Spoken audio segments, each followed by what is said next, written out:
Hey everyone, it is Grant Winsauer and Jack Rody. back here on the BearClaw cast. Get your popcorn ready, people, because the Bears play football in less than a day. And actually, if as the time that we are recording this, tomorrow the game will be over around this time. So, how has your week been, Jack? What on a scale of 1 to 10, how excited are you for the game against the Titans tomorrow? My week's been good, and the only thing getting me through, as you just mentioned, has been this Bears game tomorrow. Uh, I wish they extended the scale a little bit past 10 because I think I'd be at about an 11 for excitement level for tomorrow. I can agree with you on that. Yeah. How about you? How was your week this week, Grant? Pretty good. Today we will be giving you our preview episode for the Bears' first game of 2024. It will include an injury report, players to watch, expectations for the Bears' first game of the season, and we'll try to give you our best score prediction for you guys. Please remember to like and subscribe if you're watching on YouTube, and if you're listening on Apple Podcasts, please remember to follow and share.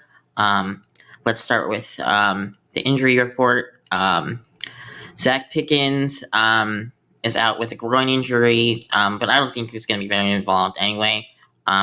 If he was healthy, Keenan Allen is marked questionable with a heel injury, but did practice in full yesterday. So I would expect him to be good to go for Sunday. But let us say this: it wouldn't be surprising if he is on the injury report in some capacity every week this season, just because of his age. Montez Sweat is listed as questionable with a toe injury, but did practice in full Friday. So, like Allen, he should be fine. Darnell Taylor popped up on the injury report yesterday with foot injury. If Taylor doesn't play, that might mean we get to see Austin Booker across from Montez Sweat. And from what we have seen in the preseason, it'd be cool to see if that could translate into games against the ones. Demarcus Walker is questionable with a groin injury. With how painful those are, I think he might not play. Why don't you do the Titans injury report? Yeah, so for the Titans, Jamal Adams is out with a hip injury, and obviously neither of us ever wish injury on any player, no matter how good they are and how much it will make an impact against the Bears. But with this injury, it is a big hit to the Titans secondary, so we should see that impact the game a little bit. Along with Adams, linebacker Otis Reese is out with a concussion. Most notably, out of the first 30 guys we've talked about, it was revealed recently, and it's been mumbled a little bit throughout training camp, that DeAndre Hopkins is dealing with an MCL injury. This is something, like I mentioned, that he's been dealing with for a couple weeks, but based on the comments of Titans head coach Bill Callahan, Bill Callahan's brother? Dad, that's what I thought. We should see Hopkins suit up in some action this week.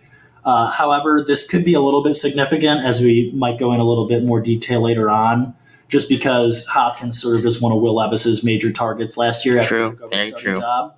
And then finally, Chidobe Awuzie popped up on the injury report on Friday with a calf injury, and he is also listed as questionable, so we'll keep an eye on that. I would say that most of the guys that are listed as questionable will end up playing in some capacity, but it's always worth watching when significant players like that pop up on the injury report. Next, we will be doing players to watch for each team, starting with the Bears. The first player that everyone should be watching is Caleb Williams. This should be no surprise to anyone. This kid has been working to master his craft before he was drafted by the Bears to learn their system. Tomorrow is his first real test against a defense that wasn't the Bears. And now Caleb came to the right team in terms of getting him ready, because facing the Bears defense every week for the past few months definitely has made him better. I don't want to set too high of expectations because it is his first NFL start, but if he could throw for 250 yards and 2 touchdowns and gets a win. That is a good first start in my opinion. Fun fact, the last rookie quarterback to win his first start was David Carr 20 years ago. We believe that will change tomorrow. The next player that the people should be watching is Jalen Johnson. Johnson has been a shutdown corner since he entered the league and near impossible. Near the end of the year, teams stopped targeting him because he was so good. The final player I want to keep an eye on is Montez Sweat. Sweat was a beast when he joined the team via trade mid-season last year, and he helped our defense become the best run defense during the end of the season last year. Who are your players to watch, Jen? Yeah, so I think those are 3 great guys to look out for. Obviously, cornerstones of this team if we're going to be any good. The first player I wanted you guys to watch out for is DeAndre Swift. We obviously signed DeAndre Swift to a 3-year deal this offseason for around $8 million per year. What I'm interested to see in this game is how much the Bears use DeAndre Swift. If anyone's taken a look at our last podcast or just happened to see the 53-man roster, the Bears did keep 4 running backs, as well as keeping Velus Jones, who is essentially a running back now. So there is 5 running backs on the active 53-man roster. So I'll be curious to see what kind of role DeAndre Swift has and whether Roshan Johnson or Khalil Herbert eats into his third down role at all. The second player I want you guys to watch out for is Rome Odunze. We saw a couple near Rome touchdowns in the preseason, as well as a couple highlight plays connecting with Caleb. Yes, we did. And I think in this first game this year, it's going to be important that Caleb and Rome get connected early and often, because even though Rome may be our wide receiver 3 at this point in the season, going into week 1, he's going to be a very prolific red zone threat for the majority of the year, opposite Cole Kmet and Gerald Everett as that big body to get down in the red zone and catch contested passes. So I think Rome could definitely be in for a big day tomorrow. And the third player on the Bears that I'm watching for tomorrow is not really a player, but more of a unit. As Grant mentioned in the injury report, the Bears are without Zach Pickens, and both DeMarcus Walker and Darrell Taylor are questionable.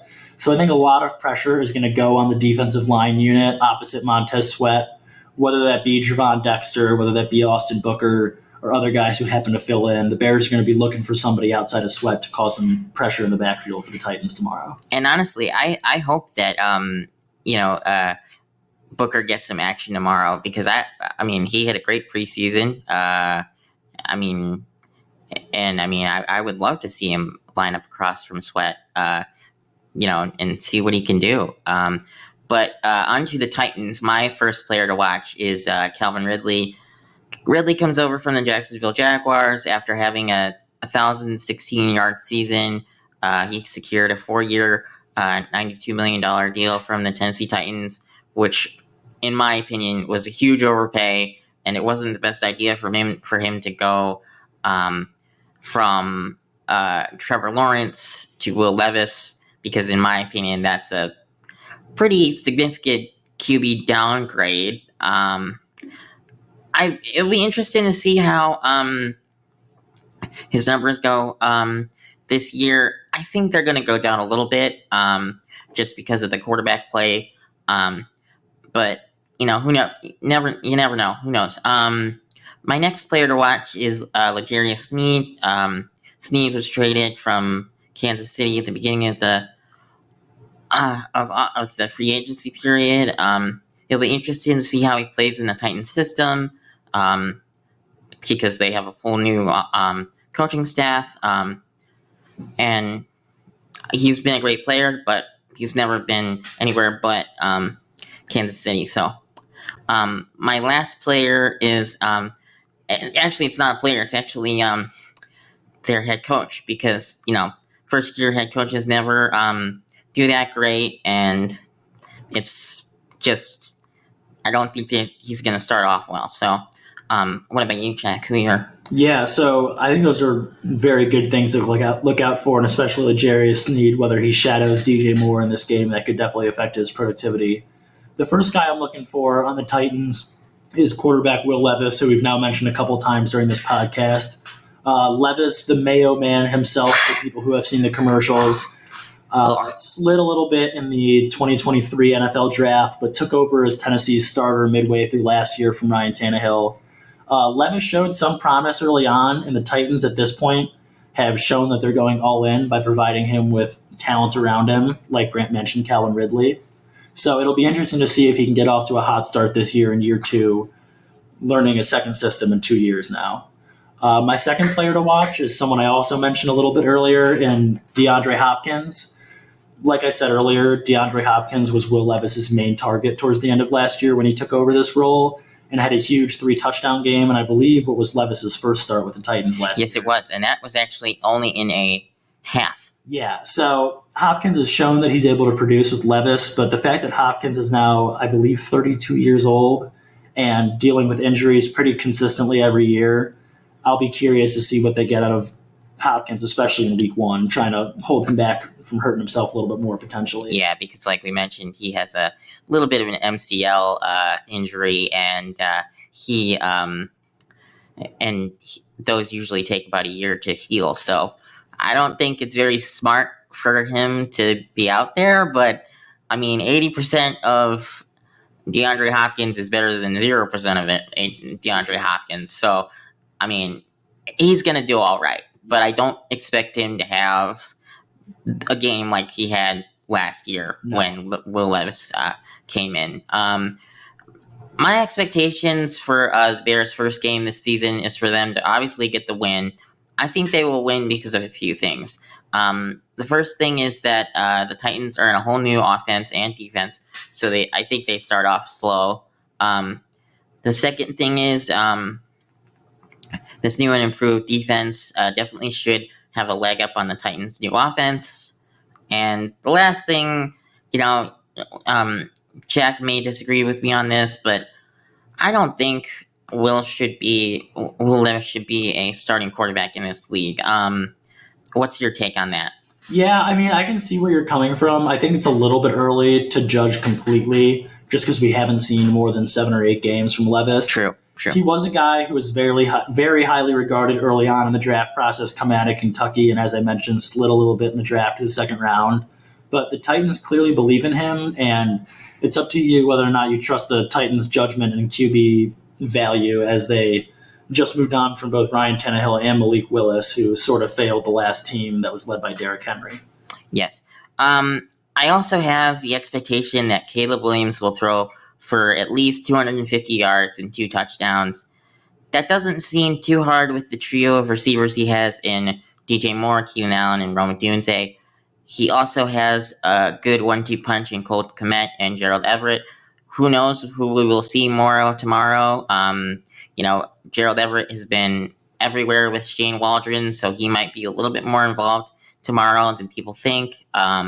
It will also be helpful to have DeAndre Swift catch passes out of the backfield when Williams is under pressure. But what are your thoughts on tomorrow's game for Williams? What are your expectations? Yeah, I'm curious to see, just because the Titans the last few years have been a team that going into the game, they have a great run defense headed by Jeffrey Simmons at defensive tackle, but their secondary has been one where you can very, very much exploit it if you have a good quarterback and a good scheme going into the game.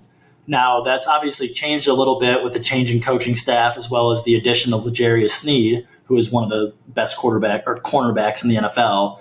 But I do think that the Bears will have to rely heavily on the pass this game. I don't think they're built to be a team anymore without Justin Fields that wears a team out on the ground. I think it's more of a mix it in to help Caleb and keep the defense honest. But I think that prediction of around 250 yards and 2 touchdowns is lofty enough to where we're expecting something out of Caleb, but also not too crazy to where we're expecting too much of him. Yes, and let us both clarify. We weren't going to say that he comes out and throws for 300 yards and 3 touchdowns his first game. When we play a team like the Giants, we will definitely, say that because the Giants have complete nothing. I wouldn't be surprised if they're, 1 or 2 next year in the draft. So, but